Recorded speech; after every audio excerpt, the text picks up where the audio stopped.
Hello everybody, Reggie Time here, and in today's video we're going to be looking mostly at some folds I have made that will drive a lot of you guys crazy. I'm expecting probably a fair few thumbs down on this video when they look at some of the folds I've made because, well, people like to be critical, don't they? So please show me some love with the thumbs up too, because we're going to need to balance our thumbs up range in this one, I think, and try and hopefully not get more negative feedback than positive feedback.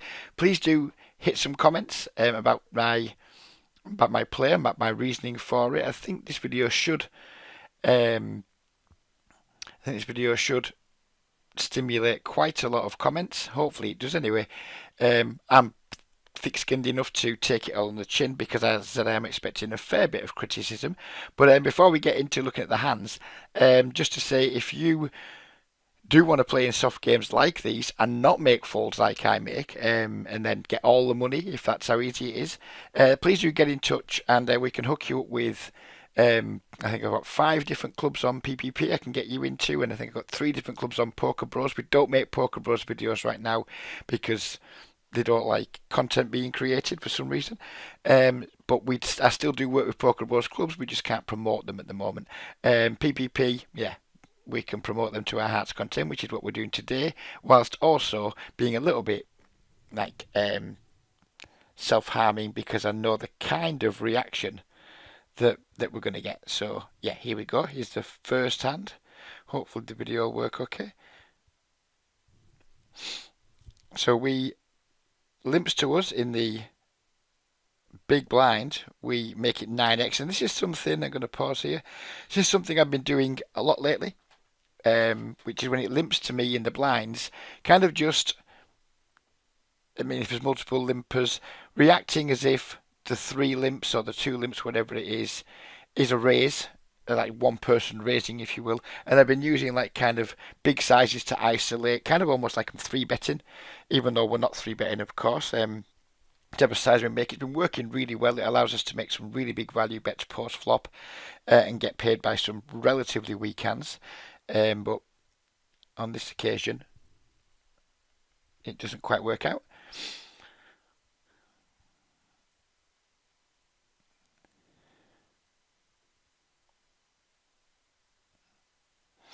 So we get called in 2 spots, and we get, on the face of it, what should be a pretty good flop. Fired out a chunky c-bet. Instantly called. Now this guy here was a whale.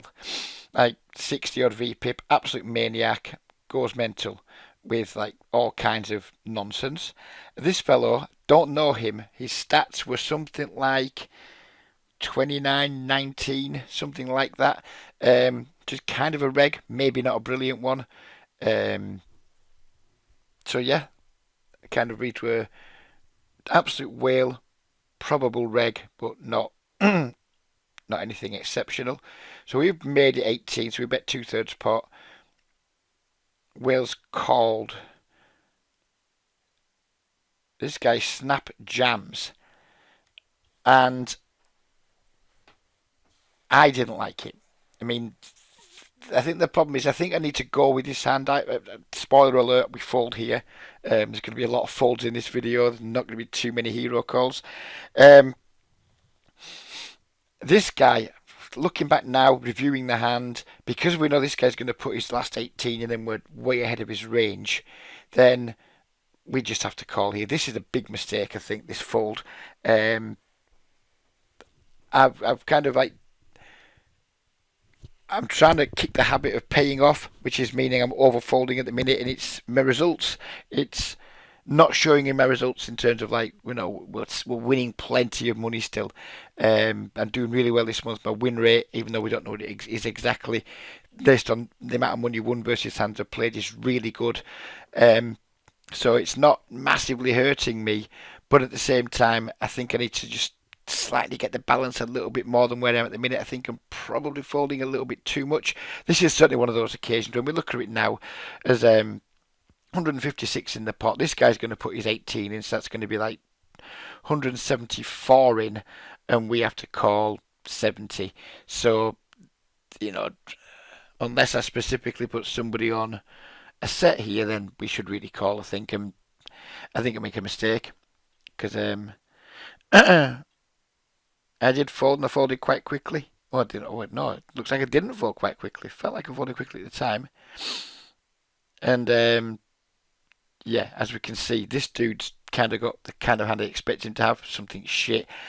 Didn't expect this guy to be able to have the Queen 6 suited after we'd 9x'd it pre. I mean, this isn't a call. And this, ignore the fact I haven't played the hand very well at all. This is not a call I would expect any regular to be making pre-flop. Yeah, I get you want to be in the pot with this guy. But, it's just should be a fold, shouldn't it? And if he did make the correct fold, then ironically we would have won the pot. But that's by the by. Don't expect him to have this. The draws I expect him to have would be like ace-high flush draws. Stuff like king queen, but we blocked that really hard with our two kings. I guess at the time, I just thought this guy has like pocket fours a lot because I'm presuming he raises with tens and jacks versus the limps, but maybe he doesn't. Maybe he just completes them because it was like it'd gone something like limp, hadn't it? So maybe he can have pocket tens sometimes, almost never pocket jacks. So I guess I kind of just put him on pocket fours and nut flush draws and decided not to go with it. Yeah, so that's definitely a mistake by me. I'm not going to pretend otherwise. Turns out that it was a mistake that worked out in our favour because you can't run it twice once it goes multi-way in these clubs. You can only run it once it goes multi-way. But we would have lost the pot. Now that's neither here nor there. We're not playing results. It's a stupid thing for me to say in theory, but just like in reality, when I saw their cards, I was like, fucking hell, and I was annoyed with myself. And then when I saw the heart, I was like, that's nice. So I was pretty pleased. But yeah, I think that's possibly, out of all the folds we're going to make, I think we're starting the video off with the worst one. And that isn't because I wanted to start with the worst one. It's just because all these are done chronologically. And to the next hand. So this duchy was a pretty big whale. This guy is a nit. Can't remember these two guys off the top of my head. But there wasn't much 3-betting going on. I didn't want to just flat. I wanted to try and re-isolate this guy. But knowing that the cold 4-bets aren't going to come in versus shitty small sizings, I just went with a really small sizing here, purely with the intention of folding everybody else out and getting heads up with this dude. If he'd 4-bet, then I think I would just have folded. But I didn't expect the 4-bet to come. I expected a lot of calls to come with a lot of rubbish hands. We flop top pair. He donks into us for pot. Obviously not even I can go anywhere just yet versus the whale. We've got a dream scenario. We've got top pair. Good kicker. In position against a whale in a 3-bet pot. He goes pretty big again, but not as big as the flop in terms of percentage of the pot. And I think like we could consider raising there. Given that we've only got 33 behind and there was like less than pot left. But I just wanted to like let him carry on doing his thing.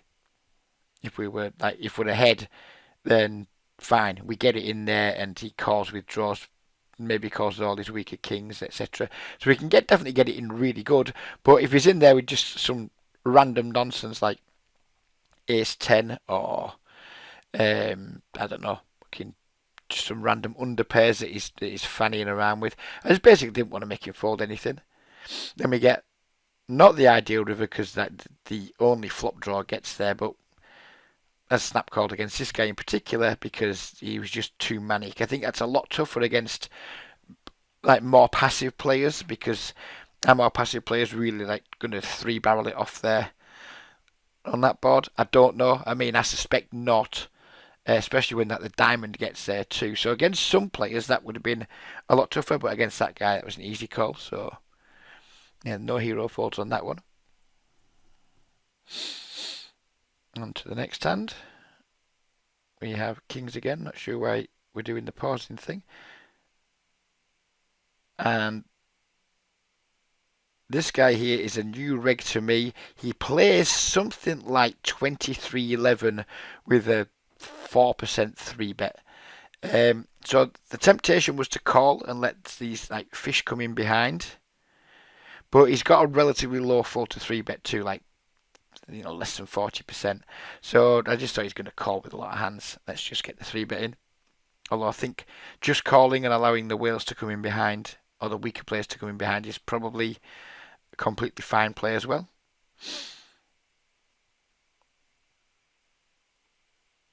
Now, this is where things start getting just a little bit dicey.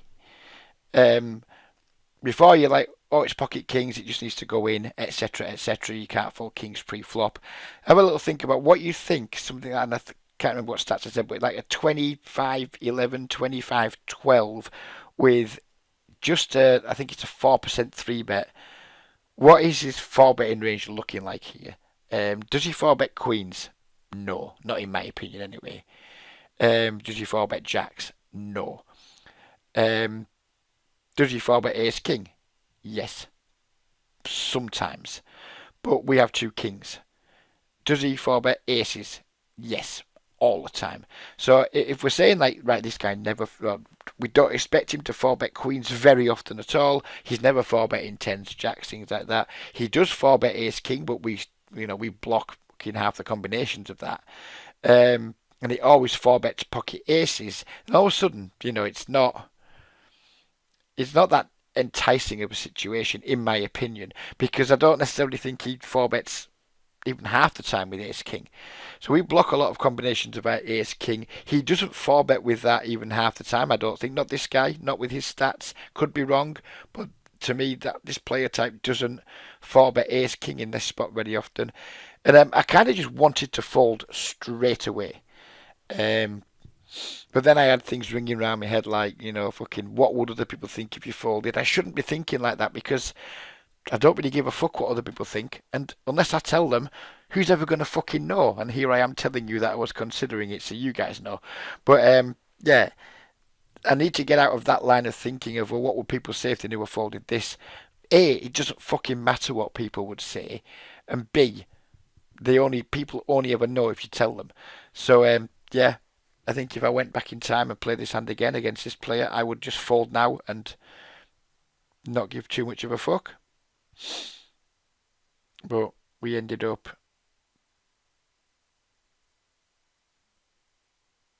just calling, which I guess I was kind of maybe in the mindset of just stack off post flop, to get to a flop, get a good flop, then just stack off.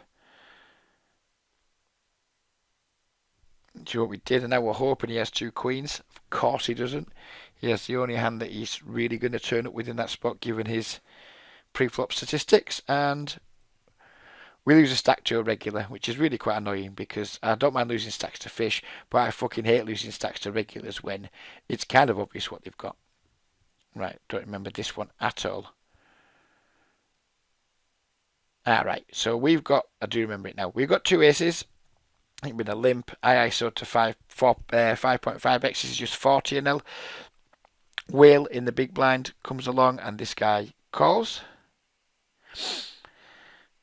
Whale goes all in. This other guy whose stats I don't remember, but let's face it, he can't be good because he's limped first in. He comes over the top. So again here, you got two players that are very likely to be loose passive, and we've got both of them going crazy on the flop. Now this guy doesn't fucking matter because he's got what, 15 blinds, 14 blinds, something like that. But this guy, he could just call here. If he's got that ace jack or king jack or, maybe he raises draws. Who knows what? There's not that many draws out there. We have the ace of diamonds. Jack of diamonds is out there. So what's he going to have, like king, queen, king, 10 diamonds, something like that maybe for his draws.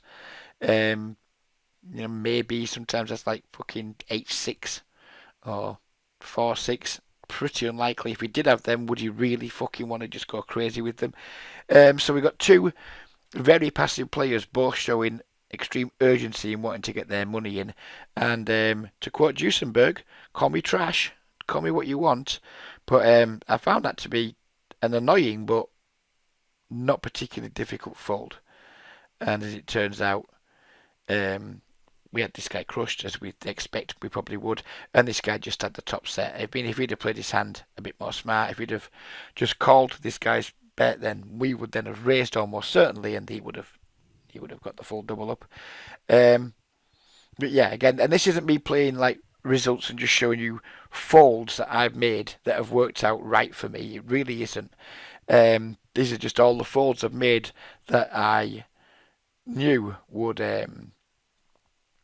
not be folds many other people would be making, and at the moment they just happen to be. This isn't the case for the whole video, by the way. They just happen to be proved either correct at the time, as this one was, or proved to be luckily correct, like the other one was earlier with the kings. Was it when a guy got there with a flush, or would have got there with a flush against us? So yeah, we folded that one and saved some money again. Now, I posted this one on Facebook last week. I think this one's really very interesting. So we'll pause it actually when he gets to us. We have this guy here. Don't remember. Sorry. This guy's a whale. Sorry, he was one of my pink stats. This guy's a nit. Fucking major nit. And he's just like making it 11x over the straddle. And then this guy who was pretty bad aggressive, chats a lot of shit in the chat. He's obviously a losing player. He is pretty bad aggressive. 100 blinds deep. I'm fucking loving it. Oh, my little fucking Pekka's getting a quarter chunky on, and we're just banging the cold 4-bet in and cracking on, or the cold 5-bet, whatever it is. If that's classed as if the straddle's classed as the first raise, I guess it's a cold 5-bet. We'd just be making it like, I don't know, 25 here or something like that, and just not giving a fuck getting the money in. But we're starting the hand over 200 blinds deep with this guy, and I don't give a fuck how shit he is and how bad aggressive he is. I have no interest whatsoever in getting pocket kings in pre-flop for 200 plus big blinds against almost anybody, unless it's like the nuttiest of nutcases. This guy wasn't the nuttiest of nutcases. He's bad and he's aggressive, but he's not like super mega reckless.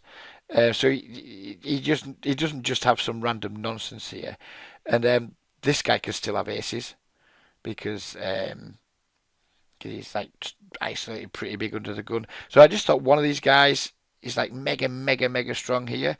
We only have 2 kings and we're super deep. So again, call me trash. I don't care. We make the fold. He calls. We get like what would have been a pretty disgusting flop for us had we called 4-bet or whatever, or just even flat called and to see flops. And this guy bets.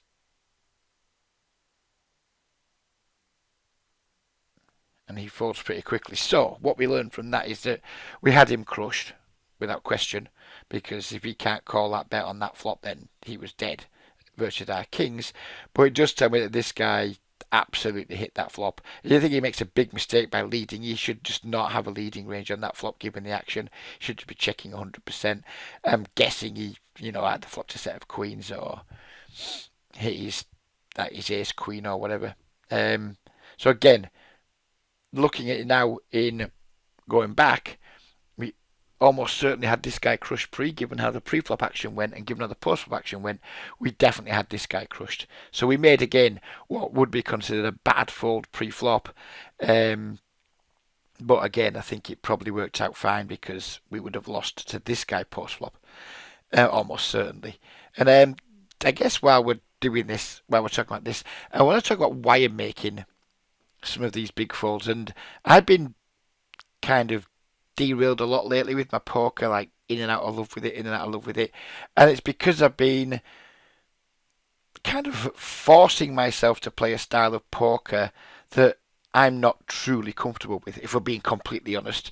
I'm trying to be more like play more like the good players that I'm watching and try to learn from.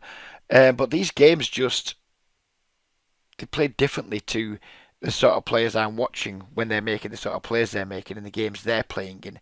And so I've been like before the start of this month especially, I was doing like a fair bit more loose 3-betting. I was using a lot of like small c-bet sizes, on boards that hit my range, that when I haven't actually hit, etc.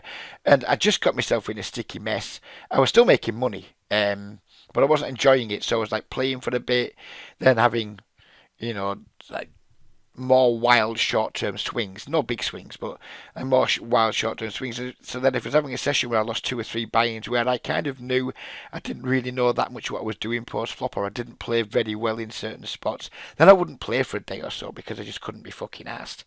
And that's not good, because in these games you want to be playing every single day. So I've kind of opted for a more low short-term variance style that I'm comfortable with, that I played this style for such a long time and made a lot of money doing it. Well, a lot of money relative to the stakes I play. And my win rate has consistently been exceptional for maybe 13 or 14 years now. But just playing the same style. The game I'm playing now, isn't very different from the game I was playing 12 years ago. But these games are still so soft. These games are like I was playing 12 years ago. So, yeah, it's kind of more to do with the fact that now and again I know I'm like passing up um, sometimes some decent spots and sometimes some marginal spots where you could make cases for going either way, just to avoid the short-term variance, so I could just keep my grind on. And if it wasn't for the fact that we'd been like doing our house up for the last fucking Christ knows how long, because it's been taking ages, I know for a fact my volume would have been quite superb and my results would have been like really, really good. So yeah, I'm doing it. I'm almost deliberately, like this one here, like there's a hand later on where I'm kind of know that it's not going to be a mistake to put the money in, but I'm just not doing it in spots that I think are even like relatively close, because I'd rather just not have the short-term variance, stay on a really good even keel with my mental game, and then just grind it out, grind it out, grind it out. Because if I like do this and I take these marginal spots here and there, and overall we're making a tiny bit of EV or a little bit of EV, but the times where it goes wrong, I'm not playing for 2 days, then overall making these folds still makes me more money. Even though, and I know that's a mental game leak that I should be trying to conquer, but that just can't be asked. Like, why make things tougher for yourself than you need to? When we're human beings, we're not robots. And yeah, am I letting myself down sometimes by making some really bad or some pretty bad type folds? Maybe. But if that allows me to enjoy poker more, so I can play more poker and at the end of the month win more money, rather than know if I do the other thing and take the more short-term high variance spots, and then maybe play 30 hours less in the month because from time to time I just get, oh fuck poker, I can't be arsed for a little while. Then which is better? Making some of them folds which maybe cost me in terms of an EV $20 or $30, here and there, or maybe even less than that, but get the extra 30 hours in where I'm making, $12 an hour. And then it's kind of like, to me, that makes more sense to me. And is it shit poker sometimes? Yes. Do I, mind? To be honest, no, I don't. And there we go. That's why we're making some of these type folds. It's more to do with keeping me on a mentally even keel and enjoying poker, playing more hands than it is, oh, I don't know where I'm at. Sometimes I'm like, I think I'm ahead, but I'm just going to let it go. Not sure. This might be the last one, actually. I think it is the last one. So we pot it under the gun here with aces. We get called in 2 spots. We get a donk from a whale, a regular raises. And this one, I posted this on Facebook a week or so back now. It's created a lot of debate with nearly all of the people coming down against me, as usual. So this guy's donked in for full pot. This guy's raised. This guy's in my opinion, a decent regular. So when he raises here, I think he maybe has pocket tens, sometimes pocket deuces. I don't think he raises deuces, to be honest. I think he probably raises tens. He definitely raises flushes. And who knows what this fucker has here. And again, we're starting the hand a little bit deeper, not mega deep, but a little bit deeper. We started the hand like 150 odd blinds deep. So when you are in a cooler spot in those spots, it just gets more expensive. And again, call me trash, Duesenberg style. Um, I'm not gonna lose a whole DLC board, but I actually wanted to just fold now, but I was kind of thought, well, if we call here and then the bluff me please comes along, um, we're just getting too much of a good price to just fold just yet. But I already that spidey senses, the warning bells were already going off that our top set could be in trouble here.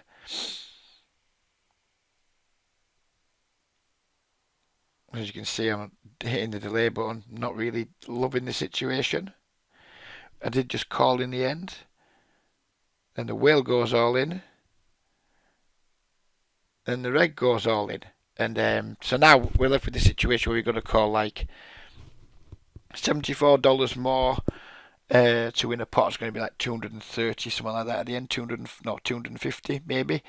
So obviously, if I knew they both had flushes, then we would just flick the money in and like, pair the board, pair the board.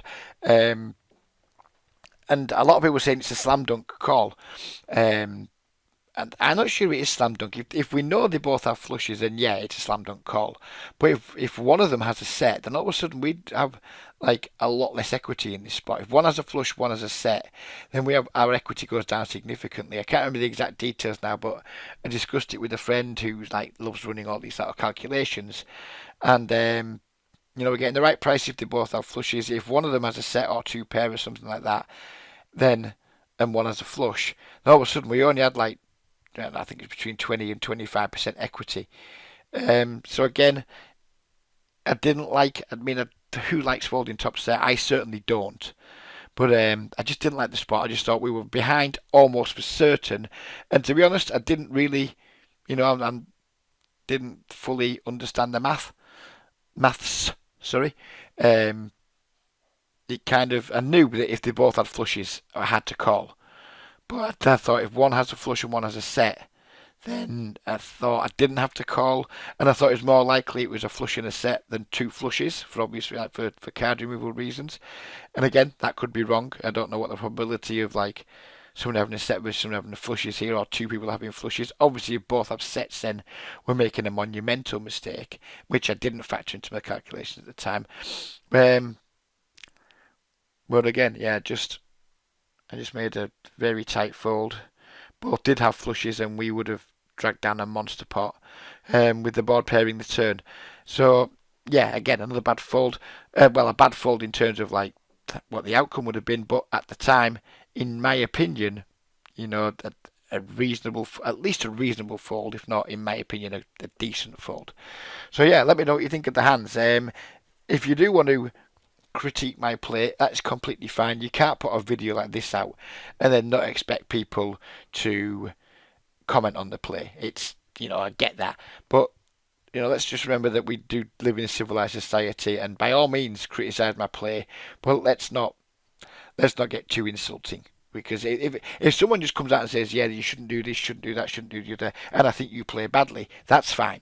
But if the insults are more like kind of malicious and like just unpleasant, then those comments will get deleted. But just general criticism of my play, that's fine. No issue with that, because you can't create videos like this and then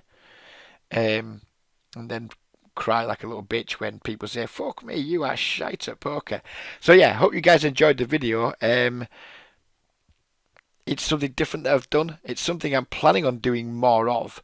So if you would like to see more of these types of videos and you've got this far in the video, then just type more in the chat, because I'm quite enjoying, or I would quite enjoy making these types of videos, say one live play video a week, one review video a week of all like the big hands that I've had, probably more the big folds. The theme would be more big folds, and because when we win the big hands, usually we're just on like, we're either cooler in a regular, or we are